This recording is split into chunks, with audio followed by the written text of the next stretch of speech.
ദൈവനാമത്തിന് നന്ദിയോടെ സ്തോത്രം ചെയ്യുന്നു. ഏതാണ്ട് ഒരു വർഷത്തിന് മുമ്പാണ് ഞാനിവിടെ കടന്നു വന്നത്. വീണ്ടും ഒരു പ്രാവശ്യം കൂടി നിങ്ങൾ മുമ്പാകെ അയൽപ്പാൻ ദൈവം സഹായിച്ചു. ഞാൻ ദൈവത്തെ സ്തുതിക്കുന്നു.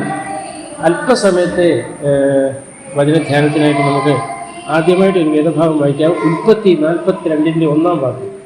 Genesis chapter 42 verse 1. Genesis chapter 42 verse 1. Now when Jacob saw that there was corn in Egypt, Jacob said unto his sons, Why do ye look one upon another? നിങ്ങൾ അന്യോന്യം നോക്കി നിൽക്കുന്നത് എന്ത്? നിങ്ങൾ അന്യോന്യം നോക്കി നിൽക്കുന്നത് എന്ത്? ആരോടാണ് പറഞ്ഞിരിക്കുന്നത്? യാക്കോബിൻ്റെ 10 മക്കളോട്. യാക്കോബിനെ ദൈവം വളരെ അനുഗ്രഹിച്ചു. 12 മക്കളെ കൊടുത്തു, ഒരു പെൺമകളെ കൊടുത്തു. 13 പേരുണ്ടായിരുന്നു യാക്കോബിന്.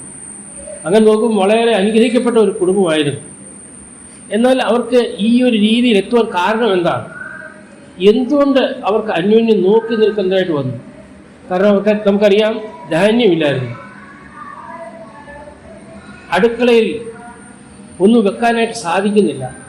വളരെ ദാരിദ്ര്യത്തിൽ കടന്നുപോയി ആ ഭവനം. എന്തുകൊണ്ട്? മാതാവില്ല, മാതാവ് മരിച്ചുപോയി. അപ്പം മക്കൾക്ക് മാതാവ് ഉണ്ടായിരുന്നെങ്കിൽ മാതാവിൻ്റെ മുഖത്തേക്ക് നോക്കാമായിരുന്നു. നമുക്ക് വിശപ്പെടുന്നത് നമ്മൾ ആരുടെ അടുത്താണ് പോകുന്നത്? അമ്മയുടെ അടുത്ത് വയറ് ഇങ്ങനെ തപ്പിക്കൊണ്ട് പോകും. അമ്മയുടെ അടുത്തല്ലേ നമ്മളെല്ലാവരും പോകും. അപ്പോൾ അമ്മയുടെ അടുത്താണ് പോകേണ്ടത്. പക്ഷെ അമ്മ ഇല്ലാതായി പോകും. അതിനുശേഷം ആരുടെ അടുത്താണ് പോകേണ്ടത്? അപ്പൻ്റെ അടുത്ത് അവർ പോകില്ല. അവരെന്ത് ചെയ്തു? അന്യോന്യം നോക്കുക. അന്യോന്യം നോക്കേണ്ട ഒരവസ്ഥ അവരുടെ ജീവിതത്തിൽ വന്നു. ഇതിൻ്റെ പിൻപശ്ചാത്തലമൊക്കെ നമുക്കറിയാവുന്നതാണ്. ഞാൻ അതിനെപ്പറ്റി ഒന്നും പോകുന്നില്ല. ഇങ്ങനെയുള്ള അവസ്ഥ വരുവാൻ കാരണം എന്താണ്? എന്തുകൊണ്ട് അവർക്ക് അന്യോന്യം നോക്കി നിൽക്കേണ്ടതായിട്ട് വന്നു? നമുക്കറിയാം, നല്ല കട്ടകട്ട നല്ല ആരോഗ്യവും നല്ല ബലവുമുള്ള 10 പേര് പോയി ജോലി ചെയ്യാവുന്ന ആൾക്കാരാണ്. 10 പേരും അവർ ഇടയന്മാരാണ്, ആളുകളെ ജയിച്ചുകൊണ്ടിരുന്നവരാണ്, അവർക്കതിന് കഴിവുള്ളവരാണ്. പക്ഷെ ആ കഴിവുള്ള ദൈവം നശിപ്പിച്ചു. ദൈവം നശിപ്പിച്ചിട്ട് അവർ തിരിച്ച് വീട്ടിൽ വന്നു. 10 പേരും വീട്ടിൽ വന്നു. 10 പേരും വീട്ടിൽ വന്നിട്ട് ആഹാരമില്ലാത്തൊരവസ്ഥയിലേക്ക് ദൈവം അവരെ എത്തിച്ചു. കാരണം എന്ത്? നമ്മുടെ ജീവിതത്തിൽ ഒരുപക്ഷെ നാം ചിന്തിക്കുന്നുണ്ടായിരിക്കും, നമുക്ക് ആരോഗ്യമുണ്ട്, സൗഖ്യമുണ്ട്, എല്ലാം ഉണ്ട്. എന്നാൽ അതിനൊക്കെ മാറ്റുവാൻ തക്കണം ദൈവഭാഗത്തേക്ക് നമ്മെ കൊണ്ടുവരാൻ വേണ്ടി അതൊക്കെ മാറ്റുന്ന ചിലപ്പോൾ സമയം നമ്മുടെ ജീവിതത്തിൽ കടന്നു വരും. ഇന്ന് നമുക്കെല്ലാം ഉണ്ട്. നമുക്ക് എന്തെങ്കിലും കുറവുണ്ടോ? ഇല്ല. എന്നാൽ എന്നും ഈ സാഹചര്യത്തിൽ നമ്മൾ ആയിരിക്കണമെന്നില്ല. ഈ 10 മക്കൾ ഒരിക്കലും വിചാരിച്ചോ ആഹാരത്തിന് ബുദ്ധിമുട്ട് വരുമെന്ന്? അത് ഇസ്രയേലിൽ ബുദ്ധിമുട്ട് വന്നു. ഇസ്രയേലിൽ ബുദ്ധിമുട്ട് വന്നു ആഹാരത്തിന്. ഒരിക്കലും പ്രതീക്ഷിച്ചില്ല ഇങ്ങനൊരു ജീവിതം അവർക്ക് മുമ്പോട്ട് കഴിക്കണമെന്ന് ഒരിക്കലും തീരുമാനിച്ചതല്ല. വിചാരിച്ചാൽ അവർക്ക് ആഗ്രഹമില്ലായിരുന്നു. എന്നാൽ അത് സംഭവിച്ചു. കാരണം ജീവനുള്ള ഒരു ദൈവമുണ്ട്. അപ്പോൾ നമുക്കിന്ന് എന്താണ് ചെയ്യേണ്ടത്? ഞാൻ ഈ ഭാഗത്തേക്കൊന്നും ഞാൻ പോകാൻ ആഗ്രഹിക്കുന്നില്ല. നമുക്കിന്ന് എന്താണ് ചെയ്യാൻ തക്കെന്നുള്ളത്? നമുക്ക് ദൈവത്തെ അറിഞ്ഞ് നമുക്ക് ജീവിക്കണം. ദൈവ ഭയമുള്ളവരായിട്ട് നമുക്ക് ജീവിക്കണം. നമ്മൾ ഏത് സ്ഥാനത്ത് കടന്നു പോയാൽ തന്നെയും നാം ദൈവമുള്ളവരായിരിക്കണം. ഈ 10 പേര് എന്താ നമുക്കറിയാമല്ലോ. അവർ ആടിനെ മേയ്ക്കാൻ വേണ്ടി പോയി. അവർക്ക് ബ്രേക്ക്ഫാസ്റ്റുമായിട്ട് പോയി യോസേഫിനെ അവരെന്ത് ചെയ്തു? പൊട്ടക്കടച്ചിട്ടിട്ട് വേണ്ടാത്തൊക്കെ താൻ ചെയ്തു. ഒരു മൃഗീയമായ രീതിയിൽ തൻ്റെ സ്വന്തം സഹോദരൻ ഇടപെട്ടു. അതാണ് അവർക്ക് വന്ന പരാജയം വന്നത്. അവർക്കൊരു ദൈവം അവരൊരു പാഠം പഠിപ്പിക്കാനായിട്ട് തീരുമാനിച്ചു. ഈ ഒരു സാഹചര്യത്തിൽ കൂടി അല്ല നമ്മളെ ദൈവം നമ്മളെല്ലാം വീട് വിട്ട് ഇവിടെ വന്നിരിക്കുന്നവരാണ്. എന്തിനാണ് ദൈവം വന്നിരിക്കുന്നത്? ആടുകളെ മേയ്ക്കണമെന്ന ഉദ്ദേശമാണ് നമുക്കുണ്ടായിരുന്നു. പക്ഷേ നമ്മുടെ യൂത്ത് സമയത്ത് നമ്മൾ ആഗ്രഹിക്കാത്ത പല കാര്യങ്ങളിലേക്ക് നമ്മൾ ഇറങ്ങി പോകുന്നു. തെറ്റാണ്. ഒരിക്കലും നമ്മൾ ആ രീതിയിൽ പോകാൻ പാടില്ല. ഈ 10 യുവാക്കൾ ആ രീതിയിൽ ഇറങ്ങി തിരിച്ചത് മുഖാന്തരം ദൈവം അവരെ ആ സ്ഥാനത്ത് നിന്ന് തിരിച്ച് തന്റെ ഭവനത്തിലേക്ക് മടക്കി വരുത്തി. അവർക്ക് വേണ്ടി സകല സ്ഥാനത്തും ക്ഷാമം വരുത്തി. അതാണ് ഇവിടെ കാണാൻ കഴിയുന്നത്. അതുകൊണ്ട് ഇതല്ല എൻ്റെ വിഷയം.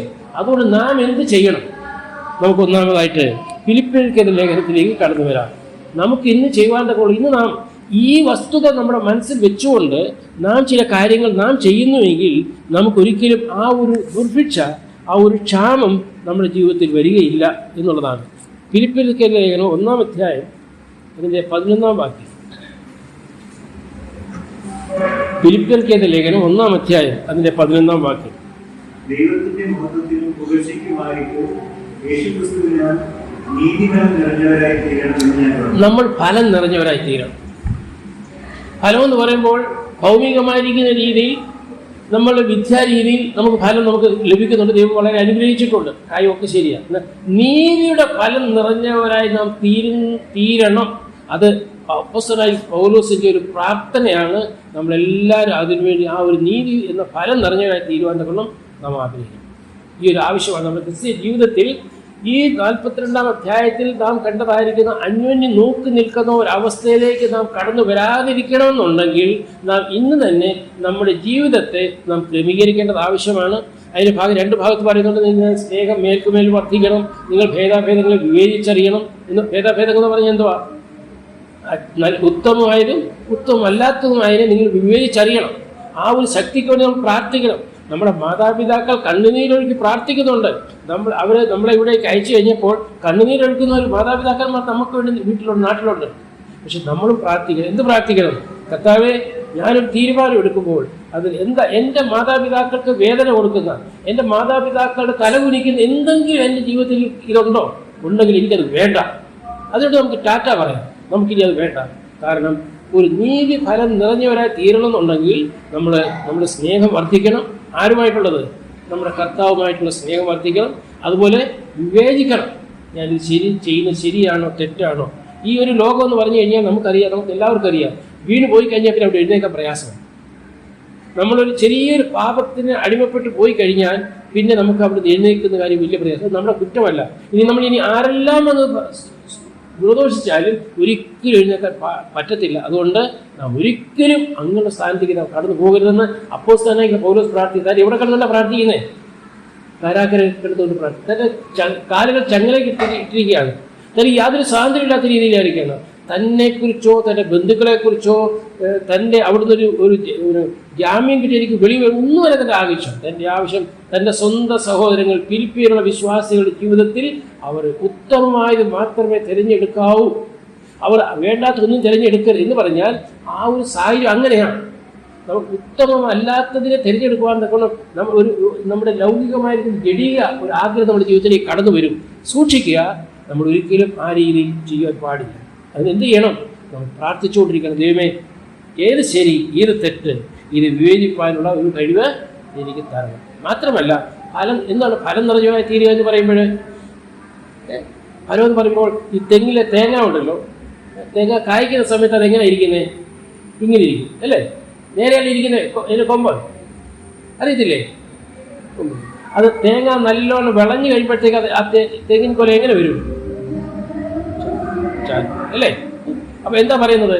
നമ്മുടെ ജീവിതത്തിൽ എന്ത് വേണം? ഫലം നിറഞ്ഞവരായി തീരുന്നതിന്റെ ലക്ഷണം എന്തുവാ? താഴ്മ. നമ്മുടെ ജീവിതത്തിൽ താഴ്മ ഉണ്ടാകും. നമ്മൾ എത്രമാത്രം സാമ്പത്തികമായിട്ട് ഉന്നതത്തിലായിരുന്നാലും നാം എത്ര പഠിച്ച് വലിയവരായി തീർന്നാൽ തന്നെയും നമ്മുടെ ജീവിതത്തിൽ ഫലം ഉണ്ടോ ഇല്ലയോ എന്ന് അറിയുന്നത് നമ്മുടെ ജീവിതത്തിൽ എന്താണ്? താഴ്മ നമ്മുടെ ജീവിതത്തിൽ. അത് മാത്രമല്ല, നമുക്ക് ഈ മാവേല് എപ്പോഴാണ് കല്ലെറിയുന്ന ആൾക്കാർ? ഈ മാവിൻ്റെ തൊലിയൊക്കെ ഇളകത്തില്ലേ? എറിഞ്ഞെറിഞ്ഞ് പണ്ടൊക്കെ ഞങ്ങളൊക്കെ മാവേൽ എറിയുമായിരുന്നു. എപ്പോഴാണ്? മാങ്ങ ഉള്ള സമയത്ത്. മാങ്ങ ഇല്ലാ സമയത്ത് ആരെങ്കിലും എറിയുമോ? എന്തുകൊണ്ടാണ്? നമ്മുടെ ജീവിതത്തിൽ ആ ഫലം നമ്മൾ നിറഞ്ഞു വരുമ്പോൾ എന്തുണ്ടാകും? നമുക്ക് കല്ലേറുണ്ടാകും. നമ്മുടെ ജീവിതത്തിൽ കല്ലേറുണ്ടാകും. നമ്മുടെ ജീവിതത്തിൽ ശത്രുക്കൾ കടന്നു വരും. എന്നാൽ ഒരിക്കലും നമ്മൾ പതറിപ്പോകരുത്. നാം ഈ ഫലം നിറഞ്ഞവരായിട്ട് തീരണം എന്ന് പറഞ്ഞാൽ, നമ്മളിപ്പോൾ ഈ യാത്ര ചെയ്യുക, റോഡ് സൈഡിൽ ഒരു 3-4 തേങ്ങ നല്ല വിളഞ്ഞു നിൽക്കുക, നമ്മൾ എന്ത് ചെയ്യും? ഇത് ഇന്നാരുടെ തേങ്ങാണ്. മഹിമ പോകത്തിൽ ആർക്ക് മഹിമ പോവും? ആരുടെ ഉടമസ്ഥൻ. അപ്പോൾ നമ്മളെ കണ്ടുകൊണ്ട് നമ്മൾ ഈ മംഗലാപുരത്ത് വിവിധ കോളേജുകളായിട്ട് നമ്മൾ പഠിക്കുകയോ ജോലി ചെയ്യുകയോ ചെയ്യുമ്പോൾ നമ്മളെ കണ്ടുകൊണ്ട് ആൾക്കാരെന്ത് പറയണം? ഇവരെ ഇന്നാരാണ്, ഇവരൊരു വേറൊരു കൂട്ടരാണ്, ഇവരുടെ സംസാരം കണ്ടോ, ഇവരുടെ താഴ്മ കണ്ടോ, ഇവരെന്നും ചർച്ചയിൽ പോകുന്നു, രാവിലെ തന്നെ അവർക്ക് ഉടനെ പോകണം, ചർച്ചയിൽ പോകണം. ഇതൊക്കെ കണ്ടു കഴിയുമ്പോൾ ആരുടെ പേരാ മഹിമപ്പെടുന്നത്? നമ്മുടെ കർത്താവ്. നമ്മുടെ കർത്താവിൻ്റെ നാമം മഹിമപ്പെടുകയാണ്. അപ്പോൾ താൻ എന്താണ് ചിന്തിക്കുന്നത്? കർത്താവായ യേശു സ്വർഗത്തിലിരുന്നുകൊണ്ട്, ഞാൻ 2000 വർഷങ്ങൾക്ക് മുമ്പ് ഞാൻ വിരൂപനായി തീർന്നു, എൻ്റെ രക്തം ചൊരിഞ്ഞതിൻ്റെ ഫലം ഇന്ന് മംഗലാപുരം ആ യൂത്ത് മീറ്റിംഗിൽ ഞാൻ കണ്ടു, എനിക്ക് കാണാൻ സാധിച്ചു. ഇത് നമ്മളെക്കുറിച്ച് ഒരു സർട്ടിഫിക്കറ്റ് കർത്താവ് ആഗ്രഹിക്കുന്നു. അപ്പോൾ എന്ത് ചെയ്യണം? നമ്മളെ ഫലം നിറഞ്ഞവരായി തീരണം. അപ്പോൾ ഫലം നിറഞ്ഞവരായി തീരുമ്പോൾ നാം തന്നെത്താനെ നമ്മുടെ ജീവിതത്തിൽ ആ നിഗളം വിട്ടിട്ട് താഴ്മയുടെ ജീവിതം നമ്മുടെ ജീവിതത്തിൽ വരും. ഒന്ന്. രണ്ടാമതായിട്ട് ആളുകൾ നമ്മെ നിന്ദിക്കുകയും പരിഹസിക്കുകയും ചെയ്യും. ആളുകൾ തമ്മിൽ കല്ലെറിയും. അതൊന്നും നമുക്ക് സാരമായിട്ട് എടുക്കേണ്ട കാര്യമില്ല. പൗലോസിനെ എത്രമാത്രം കല്ലെറിഞ്ഞു, ആൾക്കാരെല്ലാം അപ്പോസ്തലന്മാരെല്ലാവരെയും കല്ലെറിഞ്ഞില്ലേ? അതെല്ലാം അവർ അനുഭവിച്ചില്ലേ? എന്തിനാ അനുഭവിച്ചത്? അവർ പത്രോസ് എന്താ പറഞ്ഞത്? ഞാൻ മരിക്കാൻ തയ്യാറാണ്, ജീവിക്കുന്ന ക്രിസ്തു വേണ്ടി, മരിക്കുന്നെങ്കിൽ ഞാൻ ക്രിസ്തു. ആ ഒരു ആപ്തവാക്യം നമ്മുടെ ജീവിതത്തിൽ എപ്പോഴും ഉണ്ടായിരിക്കണം. നമ്മൾ ഏത് സ്ഥാനത്ത് പോയാലും, നിങ്ങൾ ഇന്ന് ഇവിടെയാണ്, മംഗലാപുരത്താണ്, ഒരുപക്ഷെ നിങ്ങൾ വേറെ ഏതെങ്കിലും സ്ഥലത്തായിരിക്കും, നിങ്ങളെ കൊണ്ടുപോകുന്നത് ചിലപ്പോൾ വേറെ എവിടെയെങ്കിലും രാഷ്ട്രത്തിലായിരിക്കും കൊണ്ടുപോകും. എവിടെ ആയിരുന്നാലും ഈ ഒരു വാക്ക് മനസ്സിലാക്കണം. ഞാൻ എവിടെ ആയിരുന്നാലും ആ സാഹചര്യം എന്നെ ഒരിക്കലും ഞാൻ മനസ്സിലാക്കിയ സത്യത്തിൽ നിന്ന് എന്നെ വേർതിരിക്കാൻ കഴിയരുതേ എന്നുള്ള പ്രാർത്ഥന. ഇനി നിങ്ങൾ ഏത് സ്ഥാനത്ത് പോയിട്ടാൽ തന്നെയും അവിടെ നിങ്ങളെ പ്രലോഭിക്കുവാൻ തക്കണം. അവർ നിങ്ങൾക്ക് ഈ ലൗകികമായിരിക്കുന്ന ചില നന്മകൾ തന്ന് നിങ്ങൾ ഈ ദൈവസ്നേഹത്തിൽ വേർപിക്കുവാനായിരിക്കുന്നെങ്കിൽ ഒരിക്കലും വരുത്. നാം ദൈവത്തിനായിട്ട് ജീവിക്കണം. രണ്ടാമതായിട്ട് അതിൻ്റെ ഒന്നാം അധ്യായത്തിൻ്റെ 18-ാം വാക്യം.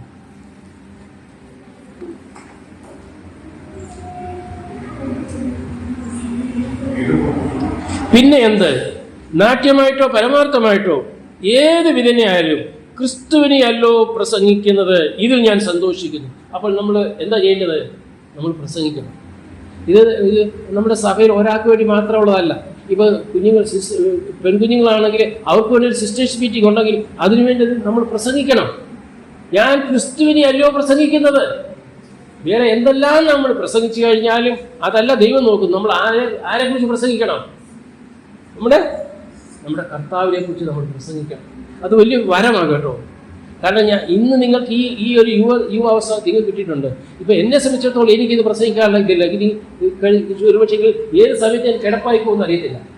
മനുഷ്യൻ്റെ സാഹചര്യമല്ല അങ്ങനല്ലേ ആന്ന്. അപ്പോൾ ഇന്ന് ദൈവം നിങ്ങൾക്ക് തന്നിട്ടുണ്ട്, ബുദ്ധി തന്നിട്ടുണ്ട്, പിന്നെ അതിൻ്റെ വിവേകം തന്നിട്ടുണ്ട്, അറിവ് തന്നിട്ടുണ്ട്. നമ്മൾ എന്ത് ചെയ്യണം? ക്രിസ്തുവിനെ കുറിച്ച് പ്രസംഗിക്കും. ഒന്നും വേണ്ട, ക്രിസ്തുവിനെ കുറിച്ച് പ്രസംഗിക്കുക എന്ന് പറയുമ്പോൾ ഞാൻ പറയാമല്ലോ, ഇപ്പോൾ നിങ്ങൾ പാട്ട് പാടിയല്ലോ, ഒരു പാട്ട് പാടി യൂട്യൂബിൽ ഇട്ടേക്ക് പോട്ടങ്ങ്. നിങ്ങളെക്കൊണ്ട് യൂട്യൂബ് നിറയ്ക്കാൻ പറ്റുമോ? നിറയ്ക്കാമെങ്കിൽ നിറയ്ക്കുക എന്ന് പറഞ്ഞാൽ എത്രയും നിങ്ങൾക്ക് യൂട്യൂബിൽ ഇടാമോ. കാരണം അത് മാത്രമേ ഇന്നുള്ളൂ ഇന്ന് നമ്മുടെ ഗവൺമെൻറ് തടയാത്തത്. ഇന്ന് ഛത്തീസ്ഗഡിലോട്ട് പോയി കഴിഞ്ഞാൽ അവൻ്റെ സ്വന്തം വീട്ടിൽ പ്രാർത്ഥിക്കാൻ അനുവദിക്കുന്നില്ല. കഴിഞ്ഞ ദിവസം ഭോപ്പാലിൽ ഒരു പ്രാർത്ഥന നടത്തി. അതിന് വെളിയിൽ ഒരാളെ നിർത്തിയിട്ടാണ് അവർ ബൈബിൾ സ്റ്റഡിക്ക് അകത്തിരുന്നത്. ഒരാൾ നോക്കുക ഗുണ്ടകളല്ലോ വരുന്നുണ്ടോ ഇല്ലെന്ന്. ആ ഒരു സാഹചര്യത്തിലാണ് നോർത്ത് ഇന്ത്യയിൽ കടന്നു പോയിക്കൊണ്ടിരിക്കുന്നത്. ദൈവം നമുക്ക് ഇത്രത്തോളം സ്വാതന്ത്ര്യം തന്നിട്ടുണ്ട്. ഞാൻ പറയുന്നത്, നിങ്ങളുടെ സാക്ഷി നിങ്ങൾ പറയുക, നിങ്ങളുടെ ഒരു പാട്ട് പാടുക, ഒന്നും ചെയ്യുക, പാട്ട് പാടി യൂട്യൂബിലിട്ടേക്ക് പോട്ടങ്ങ്.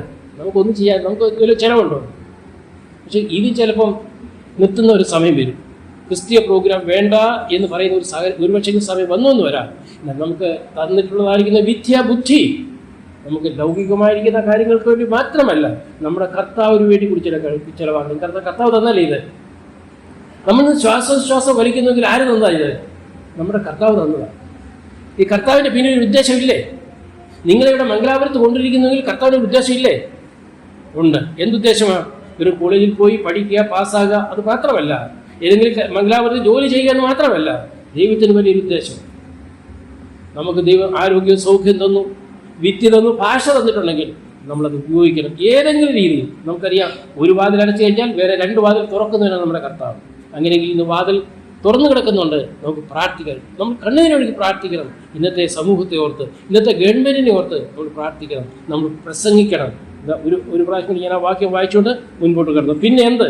നാട്യമായിട്ടോ പരമാർത്ഥമായിട്ടോ ഏത് വിധനെയായാലും ക്രിസ്തുവിനെയല്ലോ പ്രസംഗിക്കുന്നത്, ഇതിൽ ഞാൻ സന്തോഷിക്കുന്നു, ഇനിയും സന്തോഷിക്കും. ഇവിടെ കിടന്നുകൊണ്ടാണെന്നറിയാമോ? ഞാൻ പറഞ്ഞല്ലോ, കാരാഗ്രഹത്തിൽ കിടന്നുകൊണ്ട്. എന്തിനാ സന്തോഷിക്കുന്നതെന്നറിയാമോ? തൻ്റെ സഹോദരങ്ങൾ പ്രസംഗിക്കുന്നത് കേൾക്കുമ്പോൾ, എൻ്റെ സഭയിലെ വിശ്വാസികൾ പ്രസംഗിക്കുന്നു എന്ന് കേട്ടപ്പോൾ അതിൻ്റെ ഗ്രാമർ മിസ്റ്റേക്ക് നോക്കുന്നില്ല, അതിൽ എന്ത് തെറ്റെന്ന് നോക്കുന്നില്ല, അത് ശരിയാണോ തെറ്റാണോ നോക്കുന്നില്ല. എൻ്റെ കുഞ്ഞുങ്ങൾ, ഫിലിപ്പി വിശ്വാസികൾ, എൻ്റെ കുഞ്ഞുങ്ങൾ പ്രസംഗിക്കുന്നു, അതിൽ സന്തോഷിക്കുകയാണ്. ഇനി ഞാൻ സന്തോഷിക്കും. അതിൽ പരമായിട്ടൊന്നുമില്ല. എൻ്റെ കാലിലെ ചങ്കല മുഖാന്തരം എനിക്കൊരു ദുഃഖമില്ല. ഞാനിവിടെ കിടക്കുന്നെങ്കിൽ തന്നെയും എനിക്ക് പ്രാർത്ഥിപ്പാൻ കഴിയും. എൻ്റെ കുഞ്ഞുങ്ങൾ പ്രസംഗിക്കുന്നു.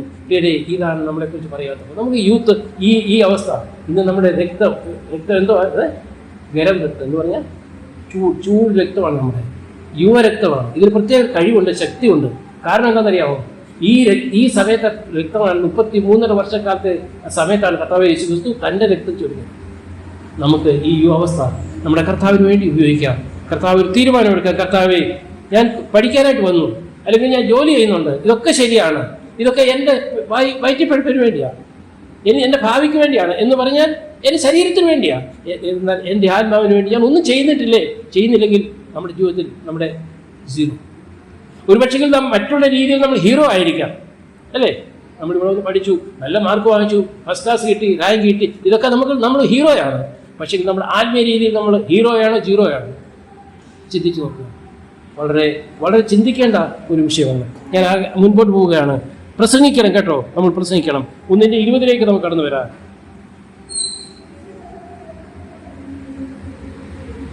20. അങ്ങനെ ഞാൻ ഒന്നിലും ലജ്ജിച്ചു പോകാതെ പൂർണ്ണ ധൈര്യം കൊണ്ട് ക്രിസ്തുവിന്റെ ശരീരത്തിങ്കൽ ജീവനാലാകട്ടെ മരണത്താലാകട്ടെ എപ്പോഴും എന്നപോലെ ഇപ്പോഴും മഹിമപ്പെടുകയുള്ളൂ എന്ന് പ്രതീക്ഷിക്കുകയും പ്രത്യാശിക്കുകയും മഹിമപ്പെടുക. ആരാണ് മഹിമപ്പെടേണ്ടത്? ദൈവം. ഇനി എന്തെല്ലാം വന്നാലും മരണത്താലാട്ടെ ജീവിതത്താലാട്ടെ എൻ്റെ ദൈവത്തിൻ്റെ നാമം മഹിമപ്പെട്ടു. ഇതായിരിക്കണം നമ്മുടെ ഉദ്ദേശം. ഇനി ആൾക്കാർ എന്ത് പറഞ്ഞോട്ടെ, ഞാൻ പറയട്ടെ, മീൻ വിൽക്കുന്നവനെ ആൾക്കാരെന്തോ വിളിക്കുന്നത്? അവൻ്റെ പേര് വിളിക്കുമോ? വിളിക്കില്ല. അവൻ്റെ അപ്പനും അമ്മയും അവന് പേര് കൊടുത്തിട്ടില്ലേ? ഉണ്ട്. ഇന്ന് അവനെ വിളിക്കുന്നത് എന്തുവാ? അത് ഡോക്ടറിൻ്റെ തന്നെ മച്ചോ എന്ന് വിളിക്കുന്നു എന്ന് പറഞ്ഞാൽ മീൻ വിൽക്കുന്നു അവൻ്റെ പേരല്ല വിളിക്കുന്നത്. മീൻ വിൽക്കുന്നവെന്ന് പറഞ്ഞു കഴിഞ്ഞാൽ ഉടനെ ഒരു വ്യക്തിയില്ലേ, അവനൊരു വലിയൊരു അവൻ്റെ ഗർവമാണ്. കാരണം ഞാൻ ഈ ജോലി ചെയ്യുന്നു, എന്നെ അങ്ങനെ വിളിച്ചോട്ട് കുഴപ്പമില്ല, എന്താ മമ്മി, എന്താ എനിക്ക് വേണ്ടിയെന്ന് പറഞ്ഞ് ഓടി വരും. മീൻ വേണമെന്ന് ചോദിക്കും, ഇല്ലേ? അപ്പോൾ എന്ത് നമ്മൾ ചെയ്താലും അതിനകത്ത് ഏതെല്ലാം രീതിയിൽ ആൾക്കാർ ഏതെങ്കിലും രീതിയിൽ നമ്മൾ പ്രവർത്തിക്കട്ടെ, നമ്മുടെ ഉദ്ദേശം എന്തുവാണ്? നമ്മുടെ കർത്താവിൻ്റെ നാമം മഹിമപ്പെടണം. ആ വാക്യം അവിടെ വായിക്കട്ടെ. അങ്ങനെ ഞാൻ ഒന്നിലും ലജ്ജിച്ചു പോകാതെ, എനിക്ക് ലജ്ജയില്ല. എന്നെ ക്രിസ്ത്യാനി എന്ന് വിളിക്കുന്നതെങ്കിൽ ക്രിസ്ത്യൻ എന്നുള്ള പേര് തന്നെ എന്തിനാണ് വിളിച്ചത്? നമ്മുടെ ഇതുകൊണ്ട് വിളിച്ചതാണ്, നമ്മുടെ പരിഹസിച്ച് വിളിച്ചതാണ്. അത് എനിക്കതിൽ ലജ്ജയില്ല. അങ്ങനെ ഞാൻ ഒന്നിനും ലജ്ജിച്ചു പോകാതെ പൂർണ്ണ ധൈര്യം കൊണ്ട് ക്രിസ്തുവിന്റെ ശരീരത്തിങ്കിൽ ജീവനാലാകട്ടെ മരണത്താലാകട്ടെ എപ്പോഴും അതുപോലെ ഇപ്പോഴും മഹിമപ്പെടുകയുള്ളൂ എന്ന് പ്രതീക്ഷിക്കുകയും പ്രത്യാശിക്കുകയും ചെയ്തു. തൻ്റെ പ്രതീക്ഷ ഒന്ന് മാത്രമേ ഉള്ളൂ, എൻ്റെ ജീവിതം കൊണ്ട് എൻ്റെ ദൈവത്തിൻ്റെ നാമം മഹിമപ്പെടും. കാരണം എന്താണെന്ന് ചോദിച്ചു കഴിഞ്ഞാൽ, താൻ ആ കാൽവരി ക്രൂശിൻ്റെ ആഴത്തിലേക്ക് തിരികെ നോക്കുകയാണ്. അവൻ എനിക്ക് വേണ്ടി എന്താണ് ചെയ്തത്, അവൻ എനിക്ക് വേണ്ടി എന്ത് ചെയ്തു എന്ന് നോക്കുമ്പോൾ എൻ്റെ കർത്താവിൻ്റെ നാമം മഹിമപ്പെടണം, എൻ്റെ കർത്താവിന് വേണ്ടി എനിക്ക് ജീവിക്കണം. അത് മാത്രമേ ഉള്ളൂ. പേര് കുഞ്ഞുങ്ങളെ, ഞാൻ നിങ്ങളോട് എനിക്ക് പറയുവാനുള്ളത് ഇത്രയേ ഉള്ളൂ. നാം ഏത് സാഹചര്യത്തിൽ ജീവിക്കുന്നു, എവിടെ പോയി താമസിച്ചാലും ഒരുപക്ഷെങ്കിൽ ലൗകികമായിട്ട് ഒത്തിരി കാര്യങ്ങൾ നമുക്ക് ലഭിച്ചിട്ടുണ്ട്, അനുഗ്രഹം ലഭിച്ചിട്ടുണ്ട്. എന്നാൽ നമ്മുടെ കർത്താവിനെ മറന്നൊരിക്കലും നമ്മൾ ജീവിക്കാൻ പാടില്ല. കർത്താവിനായിട്ട് ഒരുപക്ഷെങ്കിൽ നിങ്ങൾ ഒരു ചിന്തിക്കുക, ഞാൻ ആരാധനയ്ക്ക് പോകുന്നുണ്ട്, ബൈബിൾ സ്റ്റഡിക്ക് പോകുന്നുണ്ട്, പാട്ടുപാടുന്നതൊക്കെ ചെയ്തിട്ട് പോരാ. നമ്മൾ ദൈവവചനം ധ്യാനിക്കണം. ദൈവം വായിക്കുക എന്നുള്ളതല്ല, ദൈവവചനം യൂട്യൂബിൽ ഒത്തിരി നമുക്ക് കേൾക്കാൻ സാധിക്കും. കേൾക്കുന്നത് മാത്രമല്ല, ദൈവവചനത്തിന് മുൻപാകെ ഒരു 10 മിനിറ്റ് ദൈവവചനത്തിന് മുൻപാകെ ഇരുന്ന് നമ്മൾ ധ്യാനിക്കണം. കാരണം വചനം എന്ന് പറയുന്നത് എന്താ? തേനിലും തേൻകട്ടയിലും മാധുര്യം ഏറിയതാണെന്ന വാസ്തവത്തെ നമ്മുടെ അനുഭവത്തിൽ കൂടിയാണ് നമ്മൾ പറയുന്നതെങ്കിൽ, ആ തേനിൻ്റെയും തേൻകട്ടയുടെയും മാധുര്യം ഈ വചനത്തിലുണ്ട്. നമ്മളിത് പറഞ്ഞ് ആസ്വദിക്കണം. കാരണം നരഭോജിയെ എന്താക്കി മാറ്റുന്നതിന്? നരസ്നേഹിയാക്കി മാറ്റുന്ന വചനമാണ്. ഇതിന് ശക്തിയുണ്ട്. ഈ വചനം നമ്മൾ ധ്യാനിച്ചുകൊണ്ടിരിക്കണം. അല്ല, യൂട്യൂബിൽ ഒരു മെസ്സേജ് കേൾക്കുന്നത് നല്ലത് തന്നെയാണ്, പക്ഷെ കേട്ടുകൊണ്ടായില്ല. ഈ വചനത്തിന് മുൻപാകെ പ്രാർത്ഥനയോടുകൂടി ഒരു അല്പസമയം, ഒരു 10 വാക്യം നമ്മൾ അല്പസമയം വായിക്കാം, ഒരു 10 മിനിറ്റ്. ഇതിൽ നിന്ന് ഒത്തിരി അനേക കാര്യങ്ങൾ നമുക്ക് മനസ്സിലാക്കുവാൻ കഴിയും. അതിന് ശേഷം 1:29 നമുക്ക് കടന്നു വരാം. 1-ാം അധ്യായത്തിന് അതേ അധ്യായം അതിൻ്റെ 29-ാം വാക്യം. ദൈവം തന്നെ വച്ചതാകുന്നു. ക്രിസ്തുവിൽ വിശ്വസിക്കാൻ മാത്രമല്ല, അവന് വേണ്ടി കഷ്ടം അനുഭവിക്കാനും കൂടെ നിങ്ങൾക്ക് വരാൻ. അത് ദൈവം തന്നെ വെച്ചതാകുന്നു. ക്രിസ്തുവിൽ വിശ്വസിപ്പാൻ മാത്രമല്ല, അവന് വേണ്ടി കഷ്ടം അനുഭവിപ്പാനും കൂടെ നിങ്ങൾക്ക് വരം നൽകിയിരിക്കുന്നു. വരം എന്ന് പറഞ്ഞാൽ എന്താ? ഇംഗ്ലീഷിൽ എന്താ പറഞ്ഞിരിക്കുന്നത്? ഗിഫ്റ്റ് എന്നാണോ? ഗ്രാൻഡ്. അത് നമ്മൾ കർത്താവിൽ വിശ്വസിക്കുക മാത്രമല്ല, നമുക്ക് എന്തുകൊണ്ടുണ്ട്? കഷ്ടത നമുക്ക് തന്നിട്ടുണ്ട്. കഷ്ടത നമുക്ക് അനുഭവിക്കണം. കഷ്ടത ആവശ്യമാണ് നമുക്ക്. നമ്മൾ കഷ്ടമില്ലാത്ത ഒരു ജീവിതത്തിലൂടെ നമ്മൾ ഓടിച്ചാടി നടക്കരുത്. ഏതെങ്കിലും കർത്താവിൻ്റെ വചനത്തിന് കീഴ്പ്പെട്ട് കർത്താവിൻ്റെ വചനത്തിന് അനുസരിച്ച് മുൻപോട്ട് പോകുമ്പോൾ അതെ ഇത് കഷ്ടതയാണ്, ഇത് വേണ്ടാന്ന് പറയരുത്.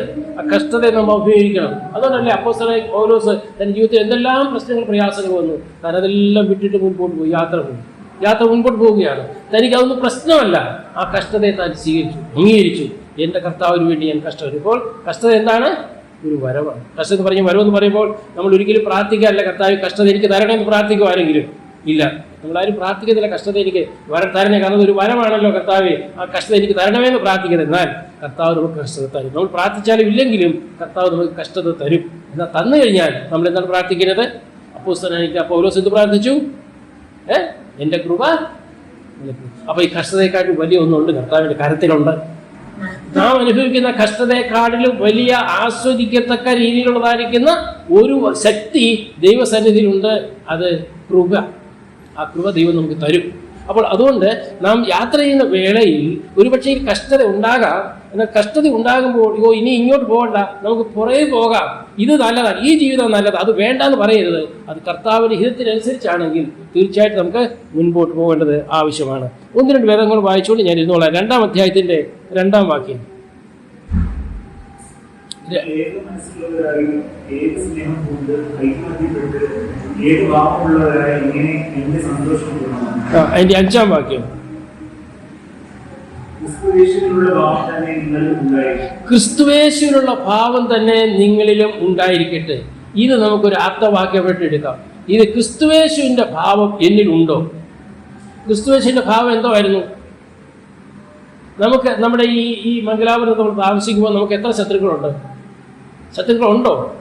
ഉണ്ട്. 1-2 പേര് കാണും അല്ലേ? അധികം പേരുണ്ടോ? ഇല്ല. നമ്മുടെ കർത്താവായ യേശുക്രിസ്തുവിന് എത്ര ശത്രുക്കളുണ്ടായിരുന്നു?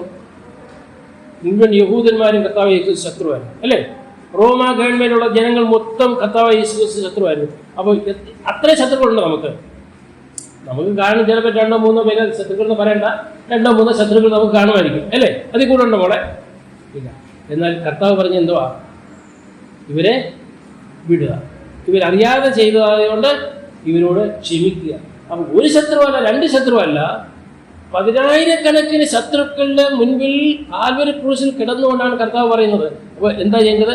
ആ സ്വഭാവം എന്ന് പറയും ക്രിസ്തുയേശുവിന്റെ. ഇതൊക്കെ പറയുമ്പോൾ ചിലർ പറയും ഇതൊക്കെ പറയാൻ ഈസിയാ, പക്ഷേങ്കിൽ നിങ്ങളുടെ ജീവിതത്തിലുണ്ടോ, എൻ്റെ ജീവിതത്തിലുണ്ടോ, ആരുടെ ജീവിതത്തിൽ? ഇതൊന്നും അല്ല. നമുക്ക് ശ്രമിക്കാം. എത്രത്തോളം ഇപ്പൊ നമുക്ക് നോക്കാം. നമുക്ക് ഏതെല്ലാം വ്യക്തികളാണ് നമ്മുടെ ശത്രുക്കളായിട്ടുള്ളവർ, അവരെ നമുക്ക് സ്നേഹിക്കാൻ ട്രൈ ചെയ്യാം. അത് പ്രയാസമാണ്. കാരണം ഓരോരുത്തരുടെ ജീവിതത്തിൽ ഓരോ ശത്രുക്കളുണ്ടായിരിക്കുമ്പോൾ അവരുടെ വാക്കുകൾ ഇതൊക്കെ കേട്ട് കഴിയുമ്പോൾ അവരുമായിട്ട് യോജിച്ചു പോകാൻ പ്രയാസമുണ്ട്, എനിക്കറിയാം. എന്നാൽ ഈ കർത്താവായ യേശുക്രിസ്തു പറയുന്നത് എൻ്റെ ഭാവം തന്നെ, ക്രിസ്തുവേശുവിനുള്ള ഭാവം തന്നെ നിങ്ങളിൽ ഉണ്ടായിരിക്കട്ടെ എന്ന് അപ്പോസ്തലനായ പൗലോസ് ഫിലിപ്പി വിശ്വാസികളോട് പറയുമ്പോൾ അത് മംഗലാപുരത്തെ ബ്രദർ സഭയിലുള്ള വിശ്വാസികളോടും കൂടിയാണ്. അത് നമ്മൾ വിശ്വസിക്കുന്നോ ഇല്ലയോ? ക്രിസ്തുവിന്റെ ഭാവം നിങ്ങൾ ഉണ്ടായിരിക്കട്ടെ എന്ന് പറയുമ്പോൾ ഇവിടെയുള്ള മംഗലാപുരം ബ്രദർ സഭയിലുള്ളതായിരിക്കുന്ന അല്ലെങ്കിൽ ലോകമാസഭയിലുള്ളതായിരിക്കുന്ന വിശ്വാസികളോടായി പറയുന്നത്. എന്താ പറയുന്നത്? ക്രിസ്തുവിന്റെ ഭാവം എന്തോ ആയിരുന്നു? നിങ്ങൾ പാപികളും ദോഷികളും ആയിരിക്കുമ്പോൾ ഞാൻ നിങ്ങളെ സ്നേഹിച്ചു. ഈ സ്നേഹം നിങ്ങൾ കാണും, നിങ്ങൾ അന്യോന്യം സ്നേഹിക്കും. അപ്പോൾ ഈ വിധത്തിലുള്ളതായിരിക്കുന്ന വിഷയങ്ങൾ നമ്മുടെ ജീവിതത്തിൽ ഉണ്ടാകുമെങ്കിൽ 42-ാം അധ്യായത്തിൽ 1-ാം വാക്യത്തിൽ വന്നതായിരിക്കുന്ന ഗതികേട് നമ്മുടെ ജീവിതത്തിൽ വരത്തില്ല. അല്ല, ഈ വിധത്തിൽ കൂടി നമ്മൾ മുൻപോട്ട് പോകാൻ ആഗ്രഹിക്കുന്നില്ലെങ്കിൽ 42-ാം അധ്യായത്തിലെ 1-ാം വാക്യത്തിൽ ശക്തി ഉണ്ടായിരുന്നു, ബലം ഉണ്ടായിരുന്നു, എല്ലാം ഉണ്ടായിരുന്നു, ധനസമ്പത്തൊക്കെ ഉണ്ടായിരുന്നു, ആടുമാടുകളെല്ലാം ഉണ്ടായിരുന്നു. പക്ഷെ ദൈവം അവരെ ശൂന്യരാക്കി തീർത്തു. ദൈവം അവരെ ഇല്ലാത്തവരാക്കി തീർത്തു. അവർക്ക് അന്യോന്യം നോക്കി നിൽക്കേണ്ട ഒരവസ്ഥ വന്നു. അവർ പുറകിലോട്ട് തിരികെ നോക്കേണ്ടതായിട്ട് വന്നു. ഒടുവിൽ അവർക്ക് ആ സ്വന്തം സഹോദരൻ്റെ അടുത്ത് വന്നിട്ട് കാല് പിടിക്കേണ്ടതായിട്ട് വന്നു. ആ വിവരങ്ങളൊക്കെ നമുക്കറിയാവുന്ന കാര്യങ്ങളാണ്. ഇതിന് കാരണം അങ്ങനെ ഒരു അവസ്ഥ നമ്മുടെ ജീവിതത്തിൽ വരാൻ സാധ്യതയുണ്ട്. നിങ്ങൾ അന്യോന്യം നോക്കി നിൽക്കുന്ന സാധ്യത വരാതിരിക്കുവാൻ ഈ ഫിലിപ്പി ലേഖനത്തിൽ ഞാനിപ്പോൾ വായിച്ചതായിരിക്കുന്ന അതിൻ്റെ ഫലം നിറയണം, പ്രസംഗിക്കണം, മഹിമപ്പെടണം, കഷ്ടം അനുഭവിക്കണം, ക്രിസ്തുവിൻ്റെ ഭാവം തന്നെ നിങ്ങളുണ്ടായിരിക്കണം. അതിൻ്റെ 4-ാം വാക്യം 19-ാം വാക്യം ജസ്റ്റ് വായിച്ചുകൊണ്ട് ഞാൻ എൻ്റെ വാക്കുകൾക്ക് വിരാമം കുറിക്കും. 4:19 എൻ്റെ ദൈവമോ നിങ്ങളുടെ ബുദ്ധിമുട്ടൊക്കെയും മഹത്വത്തോടെ തന്നെ ധനത്തിനൊത്തോളം ക്രിസ്തുവേശുവിൽ പൂർണ്ണമായി തീർക്കുക. നിങ്ങളുടെ ഏത് ബുദ്ധിമുട്ടും നമ്മുടെ ജീവിതത്തിലുള്ളതായിരിക്കുന്ന ഇതിൽ കൂടെ എന്തോ വേണം. ഞാൻ നിന്നെ കൈവിടുകയില്ല ഉപേക്ഷിക്കുകയില്ല എന്ന് പറഞ്ഞ കർത്താവ് പറയാണ്. നിങ്ങളുടെ ജീവിതത്തിൽ ബുദ്ധിമുട്ടുണ്ടോ? ഉണ്ട്, ബുദ്ധിമുട്ടുണ്ട്. എന്നാൽ ഞാൻ തീർത്തു തരുന്ന ഒരുവനാണ് ഞാൻ. എൻ്റെ ഹിതത്തിനനുസരിച്ച് എനിക്ക് വേണ്ടി നിങ്ങൾ ജീവിച്ചു കഴിഞ്ഞാൽ നിങ്ങളുടെ ജീവിതത്തിലെ സകല ബുദ്ധിമുട്ടുകളും ഞാൻ തീർത്തരും. ഈ ദൈവം ഈ വചനത്തിൽ കൂടി നമ്മെ സഹായിക്കട്ടെ. ദൈവം മഹത്വപ്പെടുമാറാകട്ടെ.